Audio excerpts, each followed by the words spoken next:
This year's official game of motorcycle Grand Prix racing is safe like a cheese sandwich or a used Toyota. Solid, dependable, but hardly going to burn up a set of soft Michelins. Here's why.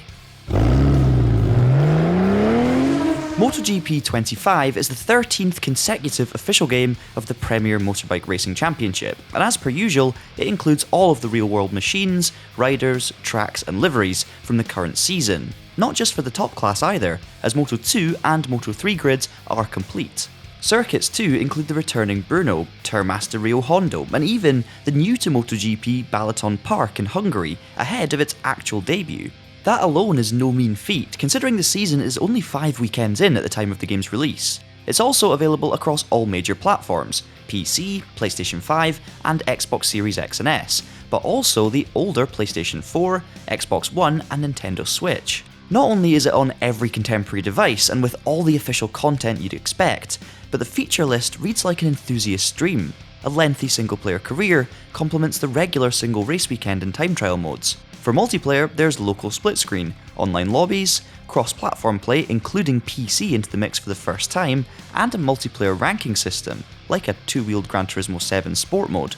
On track, there are slick Unreal Engine 5 graphics, at times, like photo mode, delivering breathtaking results. Dynamic weather, flag-to-flag rules, a stewarding system with long lap penalties, red flags, and even the sprint format with a shortened race on the Saturday. On paper, MotoGP fans have never had it this good. This is the zenith of virtual motorcycle racing. Or is it? Quite how Italian developer Milestone is able to produce a yearly licensed sports game with so many features seems to be by slowly iterating.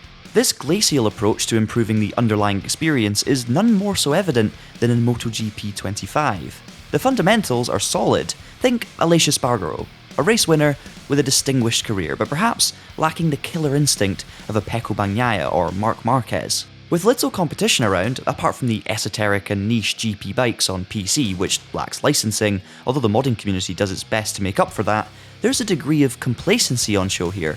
Nothing other than being a slick, feature-rich experience particularly elevates the genre. This year, a major new feature is the ability to switch between an arcade mode and a pro mode for the riding physics. The latter remains nearly identical to last year's MotoGP 24, relying heavily on hours of dedication and setup tweaking before you can race smoothly. The top class bike is perpetually writhing around beneath you like a cat avoiding a bath, braking distances lengthy and wheel spin aplenty. Mercifully, Moto2 and Moto3 are much calmer. The pinnacle of this sport shouldn't be an easy ride, especially if the game is trying to offer an authentic experience. Yet I just can't help but think TT Isle of Man Ride on the Edge 3 does a much better job at delivering a simulation bike handling experience, despite its obvious graphical flaws, and knowing that comparing superbikes to MotoGP isn't a like-for-like discussion. As expected, the arcade mode is much more approachable, making it much more difficult to fall off your steed. But otherwise, this feels like a slight tweak of some physics parameters and added rider assists rather than a truly groundbreaking increase in accessibility. Welcome, just not committed enough to make the MotoGP games more pick-up and play friendly. This is especially true thanks to a woeful tutorial and general lack of explanation for newcomers. During the introduction, riding technique is not touched upon. Meanwhile, the MotoGP Academy simply boils down to hot laps at a track rather than a series of lessons. So, a deliberate change to the riding dynamics to appease a wider audience is blighted by missing help. Shame. But hey, at least you can now select an incongruous podium celebration dance. This edition is an allegory that defines the game.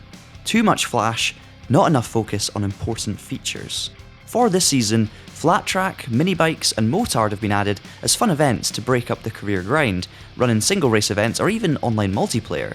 The environments are particularly stunning, really showcasing the Unreal Engine 5 graphics with mountainous backdrops. Shame the handling doesn't match up to the breathtaking views though. In the arcade setting, the flat track bikes tend to avoid sliding, and in Pro, they snap too much. The mini bikes are equal parts imprecise as they are cute. 9 years ago, the MotoGP 2016 game was actually branded Valentino Rossi the Game, and while Grand Prix racing purists rolled their eyes, the expansion into the Doctor's hobbies was an inspired move. Here, the flat track was enormous fun, with the players able to flow from one gravel-strewn turn to the next. In 25, it can feel like you're fighting a physics system too set in its MotoGP ways. Your AI-controlled opponents, meanwhile, seem to be able to glide on dirt easily in a controlled drift and find extra turn-in bite for the minibikes. That quirk, frustratingly, isn't just in these extra modes, but the main World Championship with the pro physics. Your competitors seem to serenely glide through turns. It feels as if a less complex physics system is used for the AI-controlled opponents. The difficulty seems in need of further balancing once more, a regular complaint during the launch window of this gaming series. Using the adaptive AI with arcade physics, you can win races at a canter, and despite claiming that they will learn your speed, they don't catch up in the next race. You can at least manually override their prowess level, even if I feel these levels still need further balancing too. At least there is cross-platform multiplayer for PC alongside PlayStation and Xbox this time, thanks in part to the use of an Epic Games account. While we were able to test lobbies, during the review period the PC element of the crossplay was not yet working sadly. Elsewhere, there are further tweaks to the career mode, where you create a fictional rider and try to fight your way to be champion. The structure is relatively straightforward, and much like this game's predecessor, there is a rider market. At the end of the season, some racers will retire, others will move up from lower categories, a much needed new feature, and others will simply swap teams. But, once again, it comes at the cost of being able to create your own team and subsequent junior squads, which robs an element of immersion. Now, your rivals will have an emoji displayed above their in-race icon. You may think that if you bump into them or are overtaken by them, this may change, but it doesn't. This is linked to how you reply to them on a banal and faux social media feed, or achieve race results or challenge targets. It feels a little disconnected, as if there's half an idea about a true rival system, where a rider may become retaliatory to your actions, for instance. Bike development is refreshed this year, with another fake conversation, this time with engineers. However, this debriefing system robs you of full control over the R&D path and falls further and further away from the F1 game's more detailed and thus rewarding approach. At least there is now greater scope for improvement over several seasons. If it sounds like I'm being overly harsh on MotoGP 25, it's because this is yet another solid entry into the series, and we'd like to see an amazing one instead. Perhaps of note, sibling Milestone title Monster Energy Supercross recently took a year off the annual grind, before returning for a heavily updated game earlier this year. Wouldn't it be nice if the MotoGP games were provided the luxury of a similar move, coming back in 2027 to tie in with the series' new regulations? We've given MotoGP 25 a score of 7 out of 10. So how does this game look to you? More like Pedro Acosta last season, or so far this season? Let us know down in the comments below. If you want to keep up to date with all of the latest racing game news, keep an eye on the TraxionGG website and subscribe to this YouTube channel for more videos like this in future. Until next time, thank you so much for watching, and have a great day.